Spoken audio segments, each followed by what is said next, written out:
കേരളത്തെങ്ങും മഴ മാത്രമാണ് ഈ കഴിഞ്ഞ ദിവസം വരെ ഉണ്ടായിരുന്നത്. ഇന്നലെയും ഇന്നുമായിട്ടാണ് ഒന്ന് വെയിലെങ്കിലും കണ്ടു തുടങ്ങിയത് തന്നെ. അതിനേക്കാൾ ഏറ്റവും ദുഃഖകരമായ ഒരു കാര്യം കപ്പലപകടം കാരണം ഒരുപാട് കണ്ടെയ്നറുകളാണ് കടലിൽ മറിഞ്ഞത്. അതുകൊണ്ട് തന്നെ പാളയം മാർക്കറ്റിലേക്ക് നമ്മൾ വന്നിരിക്കുകയാണ്. ഫിഷിന്റെ സെയിലിനെ അത് ബാധിച്ചിട്ടുണ്ടോ, ആളുകൾക്ക് ഭയമാണോ, ആളുകൾ വാങ്ങുന്നുണ്ടോ ഇല്ലയോ എന്നുള്ള കാര്യം നമ്മൾ ചോദിച്ചറിയാം. എന്തായാലും നമുക്ക് ഇവിടുത്തെ മാർക്കറ്റിലേക്ക് തന്നെ കയറി നോക്കാം. കച്ചവടം ഇപ്പൊ ബാധിക്കുന്നുണ്ടോ? നമുക്ക് എന്തൊരു ബാധിപ്പ്, മഴയില്ലെങ്കിൽ കച്ചവടം നടക്കും. ഇപ്പൊ ഈ ആഴ്ചയൊക്കെ മഴ മീനില്ല. ആ കണ്ടെയ്നർ കണ്ടിട്ട് ഒരു കുഴപ്പമില്ല.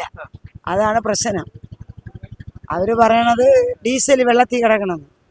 അത് ഡീസലില്ല, സ്വർണ്ണമാണ് വെള്ളത്തിൽ കിടക്കുന്നത്. വേഗം വരുന്നില്ല, ആൾക്കാർക്ക് മടി. നല്ല ആൾക്കാരൊക്കെ ഡീസൽ വരുമെന്നോ പറഞ്ഞില്ല. പക്ഷെ ഡീസലിന്റെ പ്രശ്നമില്ല. കപ്പൽ താഴ്ന്നത് സ്വർണ്ണമാണ് കപ്പലിന്റെ അകത്തുള്ളത്.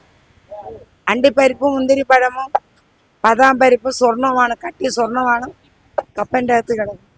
മീനൊന്നും വിൽക്കണില്ല, കോളിക്ക് മാത്രം വിൽക്കണം. എവിടെ മഴ ഉണ്ടോ? ഭയങ്കര മഴ. ഇവിടെ വെയിലല്ല അമ്മ. നല്ല സ്ഥലത്താക്കളെ ഞങ്ങളെ കൊണ്ട് ഇട്ട് വെയിലിലും കാറ്റിലും. കുഴപ്പമില്ല, സെയിലൊക്കെ നടക്കും. ഓ, വാങ്ങിക്കുന്നുണ്ട്. ആൾക്ക് പേടിയൊന്നുമില്ല, ഒരാൾക്കും ഒരു പേടിയൊന്നുമില്ല. മീനൊക്കെ പോകുന്നുണ്ട്, ചിലവാകുന്നുണ്ട്. ഇല്ലല്ലോ, വലിയ കുഴപ്പമില്ല. വരുന്നുണ്ട്. തെറ്റിദ്ധാരണം ആൾക്കാർക്ക് ഉണ്ടെങ്കിലും വലിയ കുഴപ്പമില്ല. കാര്യം ഇപ്പം മേടിക്കുന്നവർക്ക് അറിയാമല്ലോ, സാധനത്തിന് വേറെ കുഴപ്പമൊന്നുമില്ല. ഞായറാഴ്ചയായിട്ടും പാളയം മാർക്കറ്റിൽ ആരുമില്ല എന്നുള്ള അവസ്ഥയിൽ തന്നെയാണ് ഇപ്പോൾ പോയിക്കൊണ്ടിരിക്കുന്നത്. ഇതിനി എന്ന് മാറും? കുറഞ്ഞത് ഒരു 6 മാസത്തേക്കെങ്കിലും മാറില്ല എന്ന് തന്നെയാണ് ജനങ്ങളുടെ കണക്കുകൂട്ടലും.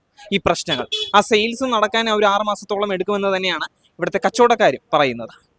ക്യാമറമാൻ അഖിൽ ദേവിനോടൊപ്പം റിപ്പോർട്ടർ വിഷ്ണു ശങ്കർ.